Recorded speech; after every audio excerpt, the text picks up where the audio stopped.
안녕하세요. 오늘 이렇게 제 이야기를 시작하는 심정이 참으로 무겁습니다. 제 나이 65, 평생 모은 재산을 모두 잃고 빈손으로 다시 시작해야 하는 나이가 되었습니다. 치킨집 사장으로 20년을 일했던 저는 이제 월세 15만원짜리 고시원에서 지내고 있습니다. 가장 믿었던 아들이 제 집을 몰래 팔아버린 그날부터 제 인생은 나락으로 떨어졌습니다. 20년 전 저는 남들처럼 안정적인 월급쟁이 생활을 접고 치킨집을 시작했습니다. 아내와 함께 조그마한 치킨 가게를 열었을 때만 해도 미래는 밝아 보였습니다. 당시 우리 동네는 신흥주택가로 개발되고 있었고 아이들이 많은 동네였기에 치킨 사업은 성공적으로 시작되었습니다. 처음 3년간은 정말 행복했습니다. 가게는 번창했고 아내와 함께 일하며 아들의 대학 학비도 모으고 작은 집도 장만할 수 있었습니다. 그러나 5년차부터 상황이 달라지기 시작했습니다. 동네에 프랜차이즈 치킨집이 하나둘 들어서기 시작했고 배달 앱이 활성화되면서 경쟁은 더욱 치열해졌습니다. 그래도 우리 가게만의 특별한 양념과 단골 손님들 덕분에 10년 정도는 버틸 수 있었습니다.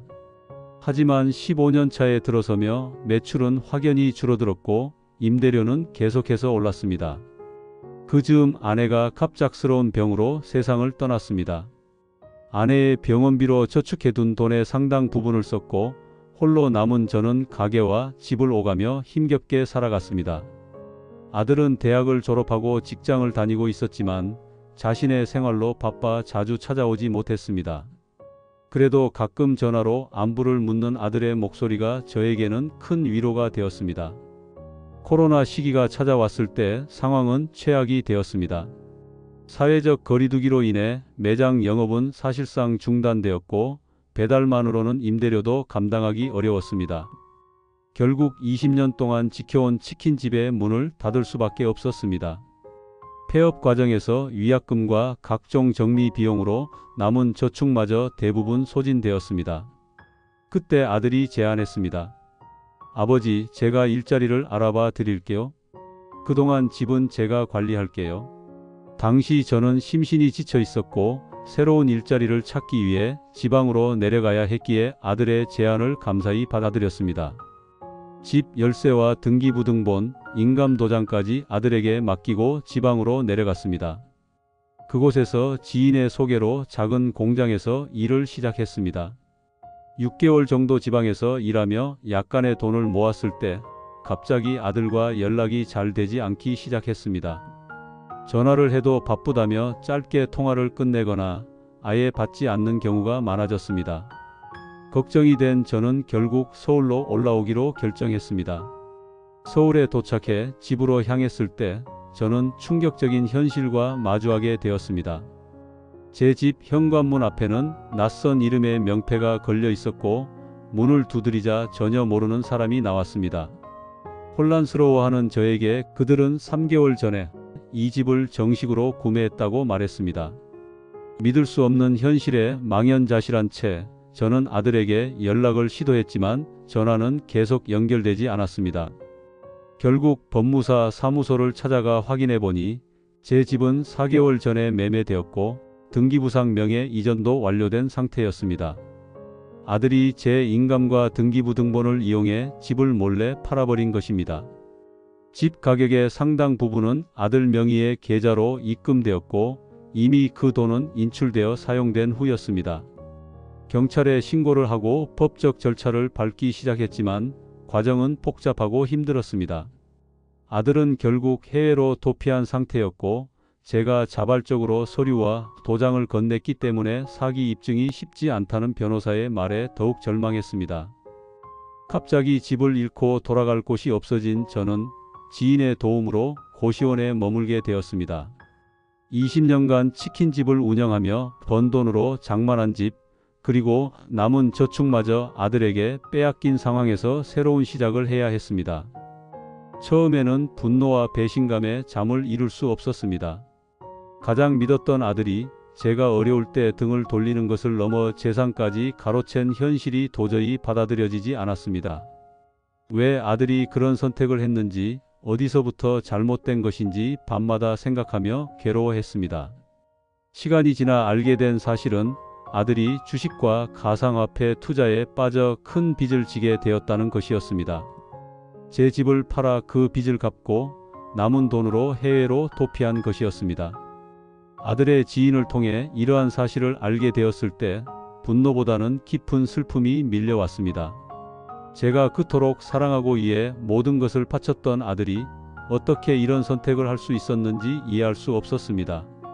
현재 저는 편의점 야간 아르바이트와 새벽 신문 배달을 하며 생계를 유지하고 있습니다. 60이 넘은 나이에 새벽부터 밤까지 일하는 것은 쉽지 않지만 다른 선택지가 없습니다. 법적으로는 아들을 상대로 소송을 진행 중이지만 해외에 있는 아들을 찾아 법적 책임을 묻는 과정이 순탄치 않습니다. 가끔 지나가는 치킨집을 볼 때면 20년 동안 운영했던 제 가게가 생각납니다.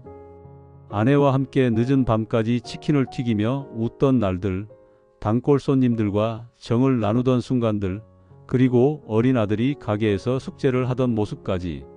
그 기억들이 지금의 현실과 겹쳐질 때면 가슴이 찢어지는 듯한 아픔을 느낍니다. 제가 언제부터 아들을 제대로 보지 못했는지, 어디서부터 관계가 잘못되었는지 돌아보게 됩니다. 아마도 가게 일에 너무 몰두하느라 아들의 변화를 알아차리지 못했을 수도 있습니다. 아내가 떠난 후에는 더욱 소통이 줄어들었고 결국 이런 비극적인 결말에 이르게 된 것 같습니다. 이제 와서 후회해도 소용없다는 것을 알지만 밤마다 만약에라는 생각이 머릿속을 맴돕니다. 만약 치킨집을 시작하지 않았다면, 만약 아내가 아직 살아있다면, 만약 아들과 더 많은 대화를 나누었다면, 만약 집 서류를 아들에게 맡기지 않았다면. 하지만 이런 생각들은 단지 저를 더 괴롭게 할 뿐입니다. 지금 제가 할 수 있는 것은 현실을 받아들이고 하루하루를 살아가는 것뿐입니다. 65의 나이에 빈손으로 다시 시작하는 것은 두렵고 힘들지만 그래도 포기하지 않으려 합니다.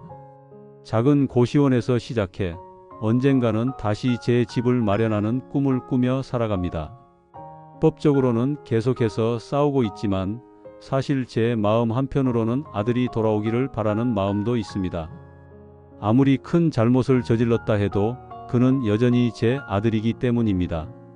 하지만 현실적으로 그런 일이 일어날 가능성은 희박하다는 것을 알고 있습니다. 치킨집을 운영하던 20년 동안 저는 많은 위기를 겪었습니다. 경쟁업체의 등장, 임대료 상승, 원자재 가격 인상, 그리고 코로나 팬데믹까지. 그 모든 위기를 이겨내며 버텨왔지만 정작 가장 큰 위기는 가족 내부에서 왔습니다. 사업의 실패보다 더 큰 아픔은 가족의 배신이었습니다. 지금 돌이켜보면 치킨집 사장으로서의 삶은 늘 불안정했습니다. 프랜차이즈 본사의 지원 없이 개인 치킨집을 운영한다는 것은 끊임없는 도전의 연속이었습니다. 매일 새벽부터 밤늦게까지 일하며 주말이나 휴일도 없이 가게를 지켰습니다. 그 과정에서 가족과의 시간, 특히 아들과의 소통이 부족했던 것 같습니다. 아내가 살아있을 때는 그나마 아들과의 관계를 이어주는 연결고리가 있었지만 아내가 떠난 후로는 그 연결고리마저 끊어졌습니다. 가게 운영과 생계 유지에 급급해 아들의 마음 변화를 읽지 못했고 결국 이런 결과를 맞이하게 되었습니다. 몇 달 전 아들의 옛 친구를 우연히 만나게 되었습니다. 그 친구에 따르면 아들은 대학 시절부터 주식 투자에 관심을 갖기 시작했고 점차 도박에 가까운 투자를 하게 되었다고 합니다. 초기에는 소액으로 시작했지만 점점 더 큰 돈을 투자하게 되었고 결국 감당할 수 없는 빚을 지게 된 것이었습니다. 그 친구는 아들이 가끔 연락을 해오지만 여전히 해외에서 도피 생활을 하고 있다고 했습니다. 이 이야기를 들으며 제가 아들의 신호를 놓쳤다는 자책감이 더욱 커졌습니다. 어쩌면 초기에 그의 투자 습관에 관심을 가지고 조언했다면 이런 비극은 막을 수 있었을지도 모릅니다. 하지만 이제 와서 그런 생각을 해봐도 현실은 바뀌지 않습니다. 지금 제 삶은 철저히 생존에 초점이 맞춰져 있습니다. 편의점에서 밤 10시부터 아침 6시까지 일하고 남는 시간에는 간단한 수리 일이나 청소 일을 하며 추가 수입을 올립니다. 한 달에 벌어들이는 돈은 겨우 생활비를 충당할 정도지만 그래도 감사하게 생각하며 살아갑니다. 고시원 생활은 쉽지 않습니다. 좁은 공간에서 모든 것을 해결해야 하고 공용 화장실과 샤워실을 사용하는 불편함도 있습니다. 하지만 이곳에서 만난 이웃들 중에는 저보다 더 어려운 상황에 처한 분들도 많습니다. 서로의 사정을 이해하고 작은 도움을 주고받으며 나름의 공동체를 형성해 가고 있습니다. 가끔은 너무 외롭고 힘들 때가 있습니다. 특히 밤늦게 편의점에서 일할 때 가족 단위로 와서 간식을 사가는 손님들을 보면 가슴이 아픕니다. 한때 저도 그런 평범한 행복을 누렸는데 이제는 그저 남의 이야기처럼 느껴집니다. 제 나이 또래의 지인들은 대부분 은퇴를 준비하거나 이미 은퇴하여 여유로운 노후를 보내고 있습니다. 반면 저는 지금부터 다시 시작해야 하는 상황입니다. 나이 많은 구직자를 환영하는 곳은 많지 않고 체력적으로도 한계를 느끼는 날이 많습니다. 그래도 포기하지 않고 조금씩 앞으로 나아가려 합니다. 법적 문제와 관련해서는 최근에 작은 진전이 있었습니다. 경찰이 아들의 소재를 일부 파악했고 국제 수사를 통해 접근하고 있다고 합니다. 하지만 이런 과정이 얼마나 걸릴지 또 실제로 제 재산을 되찾을 수 있을지는 여전히 불확실합니다. 지난 주말에는 예전 치킨집 단골 손님 중 한 분을 우연히 만났습니다. 그분은 저를 알아보고 반갑게 인사해 주셨습니다. 잠시 커피를 마시며 이야기를 나누었는데 제 상황을 들으시고는 많이 안타까워 하셨습니다. 그분은 제가 만든 치킨 맛이 그립다며 가끔 그 맛을 떠올리신다고 했습니다. 그 말에 왠지 모를 위로를 받았습니다. 20년 동안의 노력이 누군가의 기억 속에 남아있다는 사실이 조금이나마 위안이 되었습니다. 치킨집을 운영하며 가장 보람 있었던 순간은 단골 손님들이 특별한 날에 우리 가게를 찾아주었을 때였습니다. 생일이나 합격 축하, 가족 모임 등 중요한 날에 우리 치킨을 선택해 주신다는 것은 큰 신뢰와 애정의 표현이었습니다. 그런 순간들이 힘들었던 시간을 견디게 해주었습니다. 치킨 사업은 겉보기에는 단순해 보이지만 실제로는 매우 복잡하고 치열한 분야입니다. 좋은 재료를 합리적인 가격에 구하는 것부터 일정한 맛을 유지하는 것, 배달 시간을 맞추는 것, 직원 관리, 마케팅까지 모든 것을 혼자 해결해야 했습니다. 그 과정에서 쌓인 경험과 지식은 지금도 제 삶의 자산이라고 생각합니다. 요즘은 가끔 주변 치킨집에서 아르바이트 기회가 없는지 알아보기도 합니다. 20년의 경험을 살려 주방 일이나 배달 일을 도울 수 있지 않을까 하는 생각에서입니다. 비록 내 가게는 아니지만 치킨을 만드는 일은 제가 가장 잘할 수 있고 또 좋아하는 일이기 때문입니다. 지난달에는 작은 희망이 생겼습니다. 예전 치킨집 단골 손님 중 한 분이 작은 음식점을 운영하고 계신데 주방 보조로 일할 사람을 찾고 계셨습니다.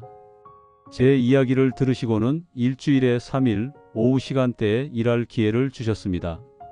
비록 큰 수입은 아니지만 다시 주방에서 일할 수 있다는 것이 기쁩니다. 이런 작은 변화들이 제게는 큰 의미가 있습니다. 완전히 무너져 내린 삶 속에서도 조금씩 다시 일어설 수 있는 힘을 찾아가고 있습니다.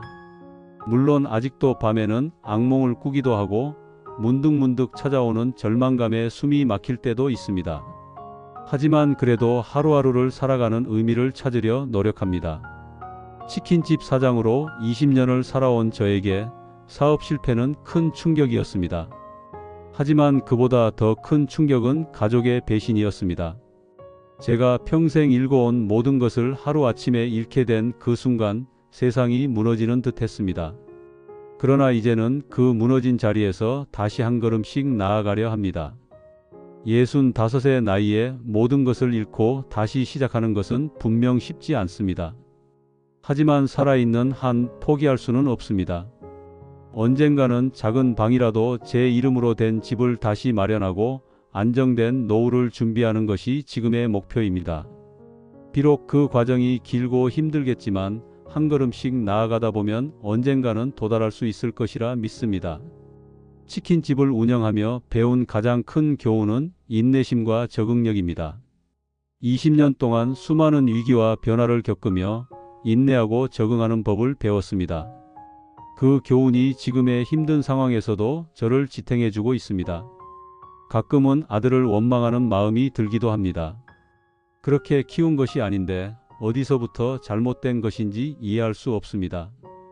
하지만 동시에 부모로서의 책임감도 느낍니다. 어쩌면 가게 일에 너무 몰두하느라 아들의 성장 과정에서 중요한 순간들을 놓쳤는지도 모릅니다. 최근에는 비슷한 경험을 한 사람들의 모임에 참여하기 시작했습니다.